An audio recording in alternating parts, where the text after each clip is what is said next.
Imagine turning on the news today. You look at the headlines and you see political collapse, international conflict, cultural division, and really just a general sense of moral decay. Yeah, it is pretty much everywhere you look. Right. And the natural reaction, the reaction almost anyone would have, is to look at all that chaos and think that the world is ending. You might think the best days of human civilization are permanently behind us, and we are just on this steady, inevitable decline. That is definitely the standard assumption today, yes. But imagine looking at that exact same chaos, taking a step back and thinking, well, perfect. Everything is proceeding according to plan. The most spectacular globe-spanning era of truth and peace is actually just about to begin. It is a massive shift in perspective, for sure. Welcome to Reform Thinking. Today, we are taking a deep dive into the reasoning behind that second incredibly optimistic perspective. We are analyzing a theological text by Jonathan Edwards titled, "The Latter-day Glory Not Yet Accomplished." And this is such a fascinating text to get into. It really is. For those of you listening who are accustomed to viewing history as, a slow defeat, the source material we are looking at today is going to aggressively challenge that framework. Edwards makes the case that the most massive advancement of religion is not locked away in the ancient past, but is actually a guaranteed certainty waiting in the future. That specific framework is the core premise we will be analyzing today. And to properly set the stage for you, it is crucial to understand the methodology Jonathan Edwards is employing here. He is not looking at sociology or geopolitical trends to make his case. Right, he's not reading the tea leaves of the 18th century. Spot on. He is looking intently at biblical prophecies, specifically the covenantal promises made regarding the mediatorial kingdom of Messiah. He evaluates the historical record against the sheer linguistic weight of those texts. And what does he find when he does that? Well, he concludes that the world has not yet seen anything that even approaches the scale of what those promises demand. So we are going to examine the specific theological mechanics Edwards provides to prove this future total saturation of truth on earth. Okay, so our mission for this deep dive is to trace his logic, text by text, to really understand the causal mechanisms that lead him to conclude that a literal universal fulfillment is an absolute historical necessity. Yes, that is the goal. Let us get straight into his first major argument, which centers on the unfulfilled universal promises. Edwards looks at the patriarchal covenants and the prophetic psalms, and his basic observation is that the sheer scale of what is promised has never actually materialized in recorded history. The scale is the main issue here, yeah. Right. Because he brings up the promise made to Abraham in Genesis 12, where the text states that in Abraham's seed all the families of the earth shall be blessed. Then he points to the Psalms, quoting verses stating that all nations shall serve him and all nations shall call him blessed. And we all know the standard interpretations of those verses. We do. But what is striking about Edwards' approach is his refusal to spiritualize the language. Many readers look at all nations and think, well, that just means God will save individuals from a variety of different ethnic backgrounds. Like, the elect will be drawn from all nations. Yeah, that is a very common way to read it. But Edwards rejects that narrowing of the text. Why does he insist on a strictly literal geographic universality? Like, why can't all nations just mean a representative sample from across the globe? Well, that is the central hermeneutical dividing line right there. Edwards argues that reducing all nations to a mere representative sample actually violates the plain reading of the text. It diminishes the actual scope of the victory promised to the Messiah. How so? Think about it this way. If a king claims he has conquered all the nations of a continent, but in reality, he only has a handful of loyal subjects hiding in small pockets within those nations, while the opposing governments remain entirely hostile, we would consider his claim of conquest to be fraudulent. Oh, wow. Yeah, that makes a lot of sense. You can't claim you conquered a country if you just have a few spies living there. Precisely. Edwards applies that same logic to the biblical text. When the text says all the families of the earth, Edwards looks at the linguistic structure and concludes it requires every single family line across the globe to experience this blessing in a tangible way. Not just a select few. Right. And when the Psalms say all flesh shall come and worship, he points out that human history has never recorded a moment where all flesh universally has bowed down. So even the early church expansion wouldn't count for him. No, because if you look at the ancient Mediterranean world or the spread of faith under the Roman Empire, you might see a localized expansion, but you do not see all the families of the earth. Therefore, Edwards reasons, if the scripture cannot be broken, The event must still be future. It's like watching a movie where you mistakenly think you are at the climax, but you are actually only in the second act. The story is nowhere near over. That is a great way to frame it. And he leans heavily on the metaphor of the kingdom of heaven being like leaven or yeast from Matthew chapter 13. We have all heard that parable. A woman takes yeast and hides it in 3 measures of meal until the whole batch is leavened. It is a very familiar image. It is. But let us bypass the basic Sunday school explanation of what yeast is and analyze the actual mechanism Edwards is highlighting here. He's not just talking about growth. He is talking about pervasive structural alteration. Structural alteration, yes, that is the key. Because yeast does not just sit in the dough and mind its own business. It aggressively alters the molecular structure of the entire batch. If we apply that to sociology and geopolitics, Edwards is saying the truth does not just gather a few people out of the world, it fundamentally alters the systems of the world. It changes the laws, the culture, the institutions. Exactly. But looking at the world right now, just glancing at the news, the dough is clearly not entirely leavened yet. Right. The mechanism of yeast is inevitable saturation. Once it is introduced into the dough, you cannot stop it from working its way through every single particle. Edwards looks at the globe and recognizes that this saturation process is still ongoing. It takes time for the dough to rise. It does. The leavening agent has been introduced into human history, but the total systemic alteration of the globe has not yet been achieved. This is a very different paradigm from the idea that the world is a sinking ship, and the church is just a lifeboat trying to pull a few survivors aboard. Yeah, that lifeboat analogy is so prevalent today. It is, but Edwards views the church as the yeast that will eventually conquer the entire mass of humanity. And if we accept this premise, that the kingdom is destined to structurally alter the entire globe like yeast and dough, it naturally demands an answer to a massive theological question. Which is? By what right does this specific king claim jurisdiction over the entire physical globe? What is the legal or covenantal basis for such a vast, all-encompassing territory? That inquiry moves us directly into the theology of the cosmic heir and the solemn oath. If the whole world is going to be conquered by this truth, Edwards really has to justify this total global takeover. He does, especially considering the current state of things. Because right now, earthly governments, secular philosophies, and hostile religious systems seem to have a rather tight grip on the physical territory of the earth. So Edwards justifies this by arguing that God the Father has legally constituted his Son as the heir of the world. Yes. He draws on citations from Hebrews chapter 1 and the second Psalm. Psalm 2 is critical here. What does Psalm 2 say specifically? It features a decree from the Father to the Son. It says, "Ask of me, and I shall give thee the heathen for thine inheritance, and the uttermost prince of the earth for thy possession." Okay, so that is a massive property grant. It is the ultimate property grant. Edwards unpacks the underlying logic of what theologians refer to as the mediatorial kingdom.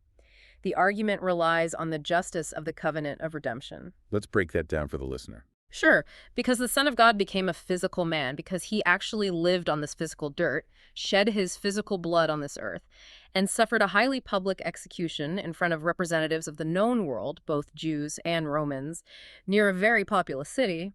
It is a matter of strict divine justice that he receives a physical, earthly reward. Okay, so the reward has to match the sphere of the humiliation. Yeah, is the core of the argument. Christ did not suffer in a hidden ethereal realm. He suffered openly on the stage of human history, subjected to the mocked authority of earthly magistrates. That is a very grounded way to look at it. Wherefore, Edwards argues, it is entirely fitting that the vindication of that suffering occurs on that exact same stage. The reward for his hard, agonizing service must correspond to the reality of the earth itself. So he gets the very earth that rejected him. Yes. The Father has promised him universal dominion over all mankind in time and history, not just in the eternal state, to publicly reverse the public humiliation he endured. I understand the legal logic Edwards is using regarding the reward, but I have to challenge one of the primary texts he relies on to prove this happens inside human history. Go ahead. He points to the solemn oath from Isaiah 45, where God declares, "Unto me every knee shall bow and every tongue shall swear." Let's be critical here. In the New Testament, the Apostle Paul quotes that exact verse in Philippians chapter 2, and it is pretty widely understood to refer to the final judgment. At the end of time, every knee will be forced to bow, whether they want to or not. That is true. So why does this verse have to mean a future golden age on earth? Could it not simply mean the final day when Christ returns, the timeline ends, and the wicked are forced to admit defeat? That is a very standard objection, and it is one that any careful reader of the text would absolutely raise. But Edwards anticipates this pushback and provides a rigorous textual defense. How does he defend it? He acknowledges that the solemn oath in Isaiah certainly culminates in the final judgment, but he argues that extracting the verse from its immediate context destroys its primary meaning. If you look at the surrounding verses in Isaiah 45, the context is entirely focused on the spread of salvation, not just punitive judgment. Whoa. The verse immediately prior says, "Look unto me and be ye saved, all the ends of the earth." Edwards reasons through the mechanism of this text. You do not invite people to look to you for salvation at the final judgment if they are standing before the throne of condemnation. That makes a lot of sense. The bowing of the knee at the final judgment for the reprobate is an act of terror, not an act of salvation. Spot on. Edwards argues that the swearing of the tongue and the bowing of the knee, in this specific prophetic context, signifies a willing submission in time. It is a spread of grace where people are brought to the Messiah for righteousness and strength. They are willingly swearing allegiance to a new sovereign. Yes. If the ends of the earth are being commanded to look and be saved, there must be an era in human history where the ends of the earth actually obey that command. Otherwise, the promise of the Father to the Son falls flat. And Edwards wouldn't accept that the promise falls flat. Never. Edwards is looking for a willing global submission on earth, generated by the internal working of grace, not just a final, forced gavel strike at the end of time. So, having established the legal right of the heir to rule the entire earth and the mechanism of willing submission, Edwards then moves into a geopolitical comparison. He starts stacking up this incoming reign against the greatest empires human history has ever produced. This is where his historical analysis gets really sharp. It does. This takes us to the Old Testament visions in the book of Daniel, specifically the smashing of the statues and the 4 monarchies. I really want to spend some time here, because Edwards uses these ancient texts as a blueprint for understanding the rise and fall of modern nation-states. He focuses heavily on Nebuchadnezzar's dream of the great image in Daniel chapter 2 and Daniel's own vision of the 4 great beasts in chapter 7. Let us analyze the dream of the statue first. We all know the basics of Daniel 2. The Babylonian king dreams of a massive, intimidating image with a head of gold, chest of silver, thighs of bronze, and legs of iron mixed with clay. Right, representing the different historical empires. Yes, the statue represents the succession of earthly empires: Babylon, Medo-Persia, Greece, and Rome. But what fascinates me is how Edwards weaponizes this text. How so? Well, in the dream, a stone cut out of a mountain without hands strikes the image on his fragile feet. The entire statue fractures, becomes like chaff on a threshing floor, and the wind completely blows it away. There's zero trace of it left. Total annihilation of the statue. Exactly. Then that organic stone grows into a massive mountain that fills the entire earth. When I read Edwards' analysis of this demolition, I did not picture a new king simply taking over an old castle. I pictured a massive paradigm shift. A paradigm shift is a good way to put it. Think of this shift from a geocentric universe to a heliocentric universe. The new scientific model didn't just tweak the old system. It shattered the fundamental assumptions on which the old system was built, rendering the old model completely obsolete and blowing it away like chaff. Right. Edwards seems to be saying the kingdom of God does not just replace earthly governments. It shatters the very foundation of how human authority operates. That analogy of a paradigm shift captures the mechanics of Edwards' argument beautifully. The metal statue represents systems held together by human force, coercion, and idolatry. All the heavy, inflexible metals. Yes. The stone cut without hands represents a divine organic intervention that fundamentally operates on a different frequency. But Edwards also uses this vision to make an incredible argument from proportion. Proportion in what sense? He looks at the sheer size of the earthly empires. God permitted earthly princes to conquer vast, sweeping territories. The Babylonians, the Persians, the Greeks, the Romans, they possessed dominion of massive continent-spanning extent. They were huge. They were. So Edwards argues from the lesser to the greater. If God, in his providence, permitted pagan, idolatrous rulers to hold such massive sway over the globe, it defies all covenantal logic to suggest that God's own Son, who purchased his dominion through the agony of the cross, would receive a kingdom smaller than the Roman Empire. Oh, wow. That is a compelling logical leap. The stone does not just shatter the statue. The text explicitly states the mountain fills the whole earth. He drives this point home by cross-referencing Daniel chapter 7, the vision of the four beasts, focusing particularly on the fourth beast, which represents Rome.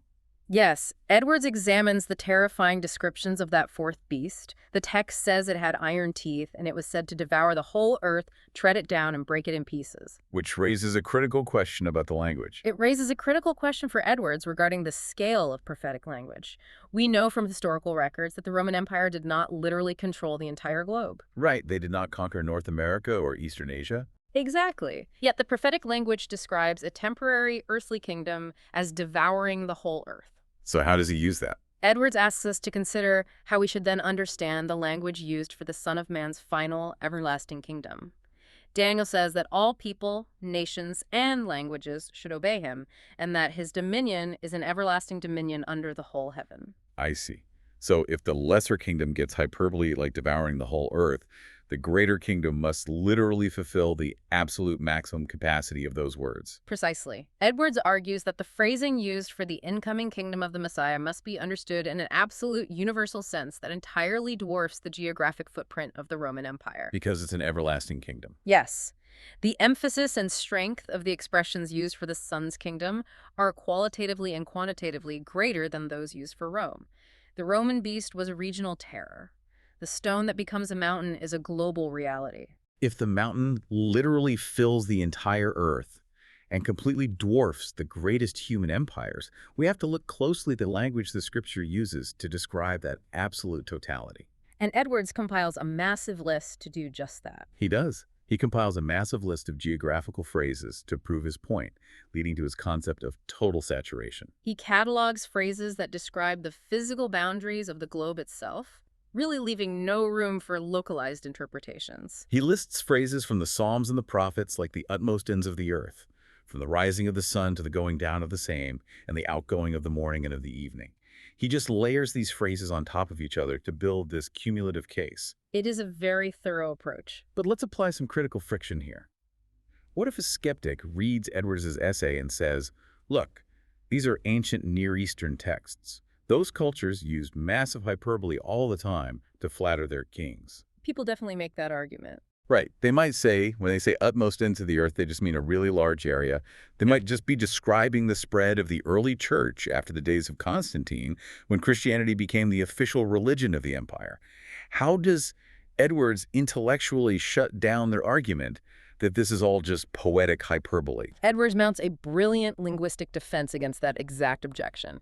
He attacks the philosophical assumption behind the skeptic's argument. Okay, what is the assumption?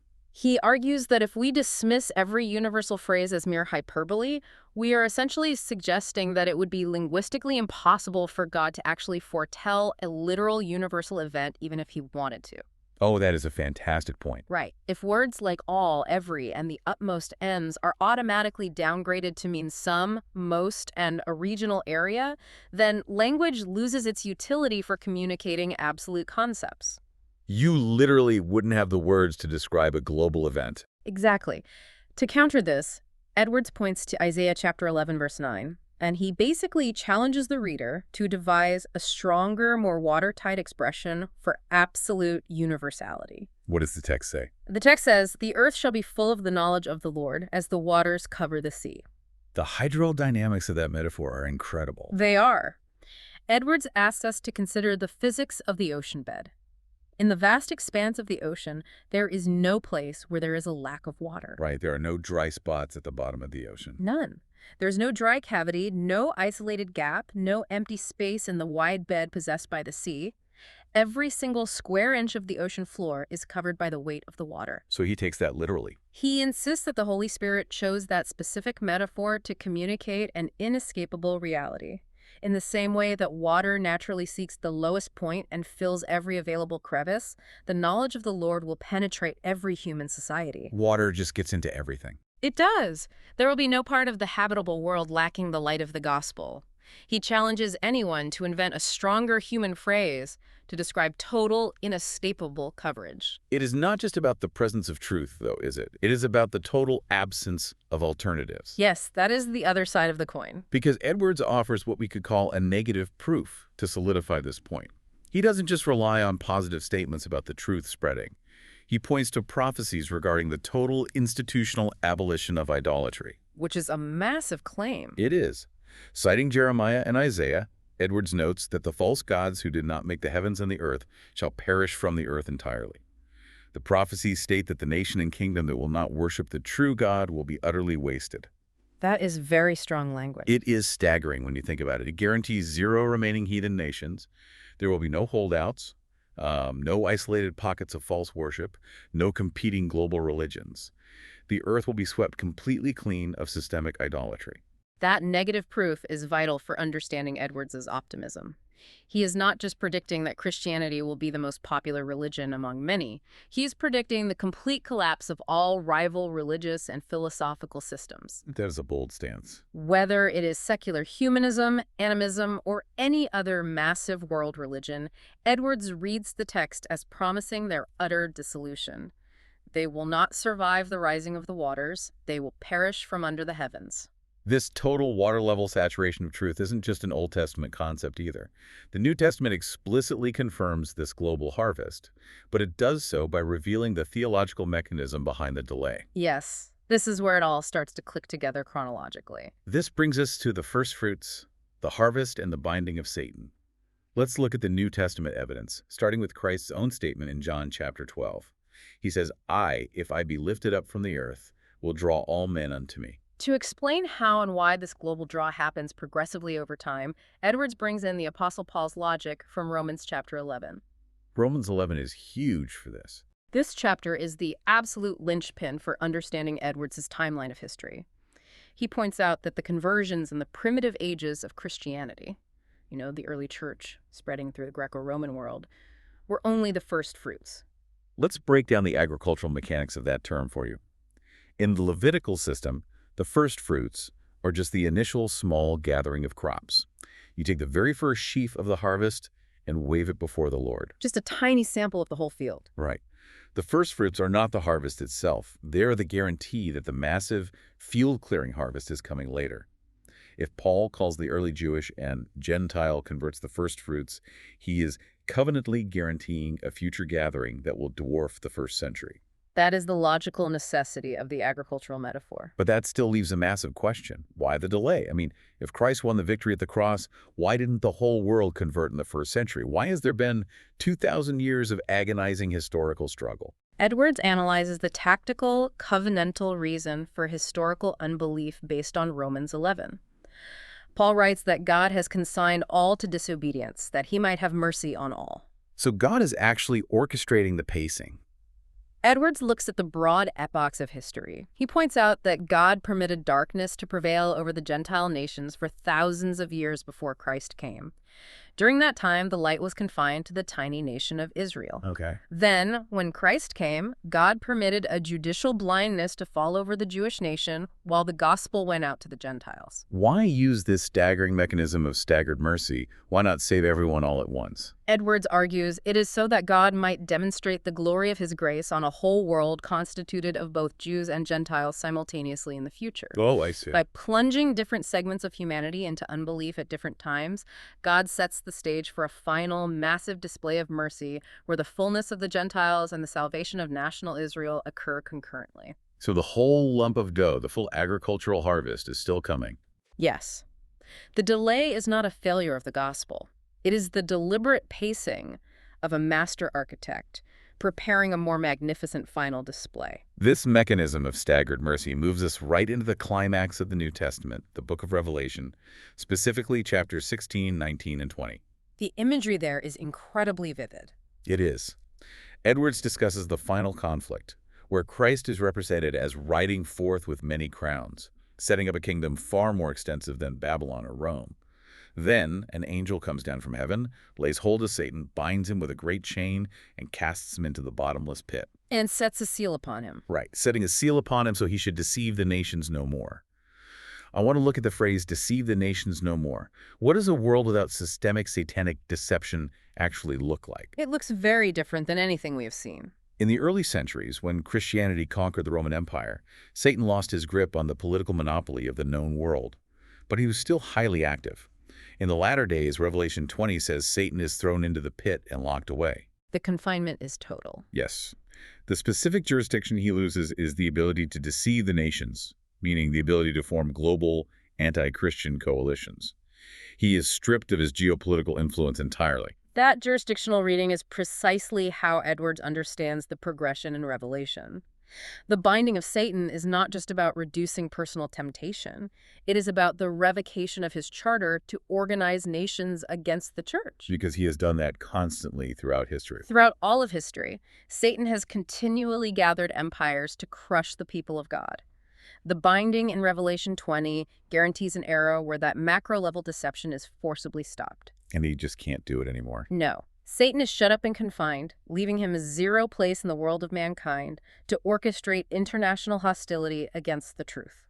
If this absolute victory and total confinement of evil hasn't happened yet, and looking around the world today with international conflicts and hostile governments, it clearly hasn't. How does Edwards prove that previous historical golden ages of the church don't fit the bill? That is a crucial objection to answer. Because someone might argue that the Reformation, or the Christianization of Europe, fulfilled these texts. This leads to his final major point, the argument from duration and tumult. Edwards starts this section by looking at geographical proportion. He addresses those who might point to the Christianized Roman Empire under Constantine as the fulfillment of these glorious prophecies. What does he say to them? Edwards notes that the Roman Empire, even at its absolute height of political might and Christian conversion, was geographically tiny compared to the whole habitable world. It really was. We forget that sometimes. We do. He uses a striking comparison. He says that comparing the Christianized Roman Empire to the whole physical globe is like comparing the tiny land of Canaan to the Roman Empire. It is just a fraction of the landmass. Furthermore, Edwards factors in all the newly discovered lands of his own time, the Americas, the vast expanses of Africa and Asia, recognizing that the globe is exponentially larger than the ancient biblical authors or the Roman emperors even knew. Exactly, which makes the prophecies of a literal global kingdom even more massive in scope. If the knowledge of the Lord is going to cover the Americas and Asia as the waters cover the sea, we are looking at a logistical expansion that completely dwarfs the first century church. But let's focus on the issue of time. Time is the definitive proof for Edwards. Edwards argues that the peace established after Constantine's reign fundamentally fails to meet the prophetic criteria of duration. Why? The primary reason is brevity.